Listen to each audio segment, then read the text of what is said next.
अलमट्टी धरण सरकारला आपली एकता दाखवून देऊ आमदार अरुण लाड।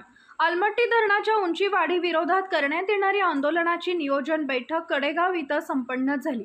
अलमट्टी धरणाची उंची कर्नाटक सरकार वाढवणार आहे।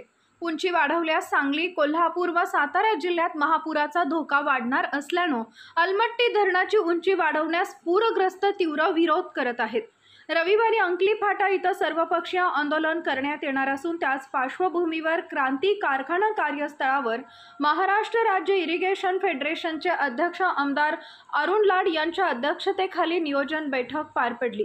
अलमट्टी धरणाची उंची वाढवण्यास केंद्र सरकार व जल कारखाना कार्यस्थळावर महाराष्ट्र राज्य इरिगेशन फेडरेशनचे अध्यक्ष आमदार अरुण लाड यांच्या अध्यक्षतेखाली नियोजन बैठक पार पडली। आयोगाने परवानगी दिलेली आहे। या वाढीव उंचीचे गंभीर परिणाम विचारात घेता महाराष्ट्र शासनाने कर्नाटक सरकार व केंद्र सरकारकडे आपली बाजू मांडणे आवश्यक होतं। तसेच अभ्यासपूर्ण शास्त्रशुद्ध कारणी मीमांसेच्या आधारे उंची वाढीस विरोध दर्शवत न्यायालयात याचिका दाखल करण्याची गरज होती, पण महाराष्ट्र शासनाने याकडे दुर्लक्ष करून सांगली, कोल्हापूर, सातारा जिल्ह्यातील जनतेच्या या ज्वलंत प्रश्नांची दखल घेतली नाही।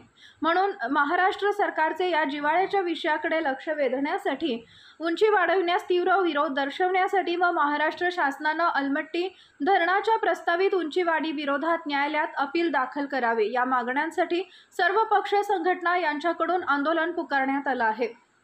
जास्तीत जास्त संख्येने एकत्रित येऊन सरकारला आपली एकता दाखवून देण्याची गरज असल्याचं प्रतिपादन आमदार अरुण लाड यांनी केले।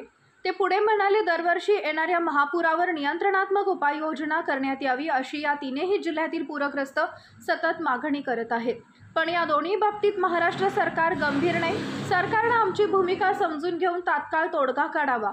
या प्रसंगी कृष्णा नदी लगत असलेल्या गावातील पूरग्रस्त शेतकरी, व्यापारी, उद्योजक यांच्यासह विविध गावचे पदाधिकारी, कार्यकर्ते उपस्थित होते। आपला जिल्हा, आपली पॉवर मराठी न्यूज नेटवर्क।